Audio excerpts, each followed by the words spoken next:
पंकज जी, आप लखनऊ में हैं और लखनऊ में इस वक्त तापमान कुछ 36-37 डिग्री के आसपास बताया जा रहा है।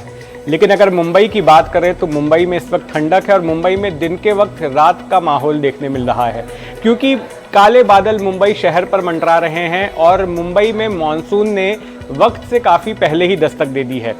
अमूमन 10 जून को मानसून आता है, लेकिन इस बार हमने देखा कि 25 मई को ही मानसून ने दस्तक दे दी मुंबई शहर में।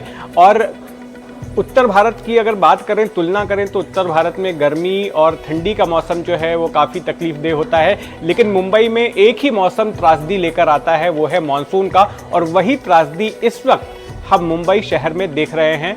मुंबई शहर में आज सुबह से भीषण बारिश हो रही है शहर के अलग अलग इलाकों में, चाहे वो दक्षिण मुंबई का इलाका हो, मुंबई का पश्चिमी उपनगर हो या मुंबई का उत्तर पूर्वी उपनगर हो। हर जगह पर बड़े पैमाने पर भारी बारिश हुई है और उसका असर जनजीवन पर पड़ा है।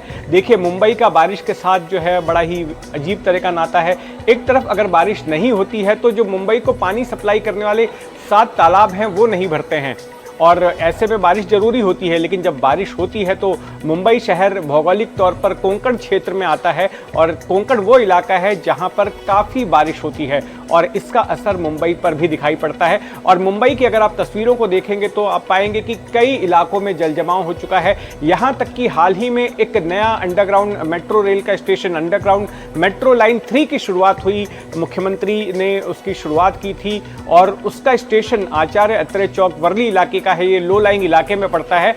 वहाँ पर भी काफ़ी पानी भर गया है और जिससे मेट्रो रेल सेवाओं का परिचालन भी जो है वो उसमें दिक्कत आ गई है, उसमें रुकावट आई है। और लोकल ट्रेनों की अगर बात करें तो मुंबई की जो तीनों लोकल ट्रेन की लाइनें हैं, सेंट्रल रेलवे की मेन और हार्बर लाइनें, ये देरी से चल रही हैं। वेस्टर्न रेलवे की लाइन देरी से चल रही है और कई इलाकों में भारी ट्रैफिक जैम है। मुंबई शहर का जो प्रमुख इलाका है दादर, वहाँ की क्या स्थिति है, आइए जानते हैं मेरे सहयोगी अक्षय कुड़केलवार से, जो वहाँ की रिपोर्ट हमें दिखा रहे हैं। अक्षय। मुंबई में कल देर रात से और आज तड़के सुबह से भारी बारिश को शुरुआत हो गई है। मुंबई के कई सारे निचले स्तर जो है उस निचले स्तरों में जल भराव भी हो रहा है। मुंबई के फिलहाल हम इस वक्त दादर इलाके में हैं और दादर इलाके में जो यातायात है वो भी प्रभावित हुई है काफ़ी, क्योंकि मुंबई में हो रही इस बारिश के चलते बादलों की वजह से अंधेरा छाया हुआ है और साथ ही साथ भारी बारिश के चलते विजिबिलिटी भी कम हो गई है और इसका सीधा असर मुंबई की यातायात पर दिखाई दे रहा है, जो प्रभावित हुई है। साथ ही साथ अगर बात करें मुंबई के लाइफलाइन माने जाने वाली लोकल की, तो लोकल भी जो सेंट्रल रेलवे है वो 10 से 15 मिनट देरी से दौड़ रही है। साथ ही साथ वेस्टर्न रेलवे का भी यही हाल है। और जो बारिश हो रही है मुंबई में, ये बारिश मुंबई महानगर पालिका के व्यवस्थाओं की भी पोल खोल कर रही है। मुंबई महानगर पालिका द्वारा यह हर बार बताया जा रहा था कि बारिश की वजह से कहीं भी जलभराव नहीं होगा, लेकिन मुंबई के कई जगहों पर जलभराव की स्थिति अब भी कायम है। इसी प्रकार की बारिश अगले 2 से 3 घंटे तक रहेगी, इस प्रकार का अलर्ट मौसम विभाग ने दिया है। मौसम विभाग के द्वारा बताया जा रहा है कि मुंबई को आने वाले कुछ घंटों तक रेड अलर्ट है और रेड अलर्ट के चलते यहाँ पर अगर और भारी बारिश हुई तो इसका असर मुंबई करों के जो है यहाँ पर मुंबई करों पर भी सीधा दिखाई देगा। और इसीलिए मुंबई महानगर पालिका द्वारा ये ऐलान भी किया जा रहा है कि अगर मुंबई करों को सच में घर के बाहर निकलने की ज़रूरत ना हो तो मुंबईकर घर के बाहर ना निकले और अपनी जान दिक्कतों में ना डाले। लेकिन सवाल ये उठता है कि ये ऐलान करने की मुंबई महानगर पालिका को नौबत क्यों आई। मुंबई महापालिका अगर इस प्रकार का ऐलान करती है तो कहीं ना कहीं मुंबई महानगर पालिका द्वारा मानसून के पहले जो तैयारियां की जानी चाहिए वो तैयारियां की गई कि नहीं। बिल्कुल, तो ये मध्य मुंबई के दादर इलाके से रिपोर्ट दे रहे थे मेरे सहयोगी अक्षय कुड़केलवार। और इस बारिश से सिर्फ मुंबई शहर प्रभावित नहीं हुआ है, महाराष्ट्र के कई इलाके, कोंकण का इलाका, पश्चिम महाराष्ट्र का इलाका, उत्तर महाराष्ट्र का कुछ हिस्सा और मराठवाड़ा का कुछ हिस्सा, यहाँ से भी भीषण बारिश की खबर आ रही है। अगर मुंबई के करीब के शहर पुणे की बात करें तो वहाँ पुणे ज़िले में बारामती आता है और बारामती में एक नहर फट गया। उस नहर फटने की वजह से किसानों को काफ़ी नुकसान हुआ, कई घरों में पानी घुस गया, कई खेतों में पानी घुस गया, उसकी वजह से काफी तबाही की भी खबरें आई। और पूरे महाराष्ट्र का क्या ओवरव्यू है, या ये जानते हैं मेरे सहयोगी सुजाता द्विवेदी से। सुजाता, इस वक्त दक्षिण मुंबई के कुलाबा इलाके में मौजूद हैं और पूरे राज्य में बारिश की वजह से क्या कुछ घटनाक्रम हुए हैं उस पर अपने नजर बनाए हुए हैं। सुजाता, क्या अपडेटेड रिपोर्ट है बारिश को लेकर पूरे महाराष्ट्र से?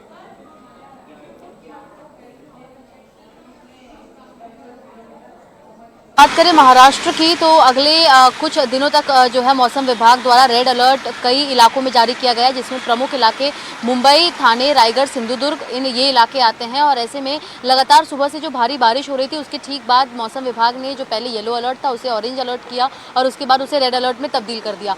सुबह से ही बारिश पर प्रशासन की पैनी नजर बनी हुई है। जहाँ उप मुख्यमंत्री अजीत पवार अपने गढ़ यानी बारामती पहुंचे, वहां पर उन्होंने 2 इमारतें खाली करवाई जो जर्जर स्थिति में आ चुकी थी। उसके बाद उन्होंने वहां के किसानों से मुलाकात की। वही बात करें पुणे की तो और सोलापुर की, तो पिछले कई दिनों से वहां पर भारी बारिश के चलते जो है लोगों की जान आफत में आ पड़ी है। और अब बात करें मुंबई की यदि, तो मुंबई में जो है भारी बरसात ने आज से दस्तक दे दी है। और यहाँ पर जो पॉइंट नोट करना है वो ये कि 1990 के बाद ये पहला ऐसा साल है जहाँ पर मानसून ने जो है इतनी पहले अपनी दस्तक दी है, यानी लगभग 12 दिन पहले जो है मानसून ने अपनी दस्तक महाराष्ट्र और मुंबई में दी है। तो कहीं ना कहीं तैयारियों को लेकर भी जो है बीएमसी पर सवाल खड़े कर रहे हैं कि आखिर बीएमसी द्वारा जो तैयारी की जाती है हर साल, उनका कहना रहता है, उनका दावा होता है कि ये जो पूरी तैयारियां हैं वो सुगम रूप से चल रही है और मानसून आते आते ये ज़रूर पूरी हो जाएंगी। लेकिन जिस प्रकार की हमने आज स्थिति देखी, चाहे एक्वा लाइन की बात करें या फिर मुंबई के प्रमुख इलाकों में आने वाले गांधी मार्केट और जो दूसरे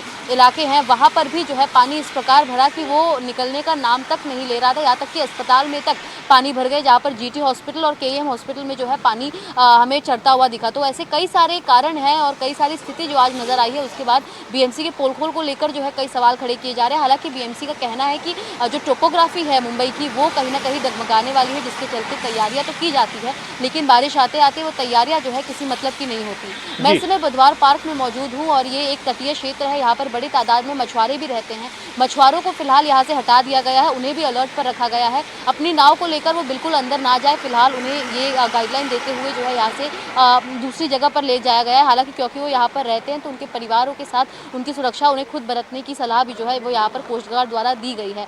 मुंबई में अगले कुछ दिनों तक जो है रेड अलर्ट दिया गया है, तो लोगों को भी यही सुझाव दिया जा रहा है कि कोई यदि ज़रूरी काम ना हो तो वो अपने घर से बाहर ना निकले। लेकिन ये महज एक एडवाइजरी है, क्योंकि लोग जो काम करने निकलते हैं अपने घर से, चाहे वो बीकेसी आना हुआ।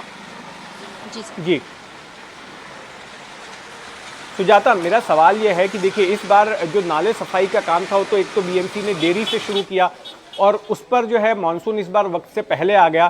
तो मुझे लगता है कि इस मानसून में अगले जो 2-3 महीने हैं वो मुंबई वालों पर काफ़ी दूभर गुजरने वाले हैं। दूसरी बात कि मीठी नदी का घोटाला भी सामने आया।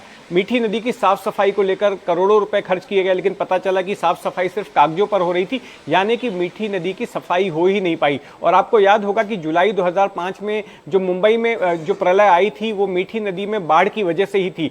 तो मुझे लगता है कि ये तमाम फैक्टर जो है इस बार के मानसून को काफ़ी दुखदाई बनाने वाले हैं मुंबई वासियों के लिए।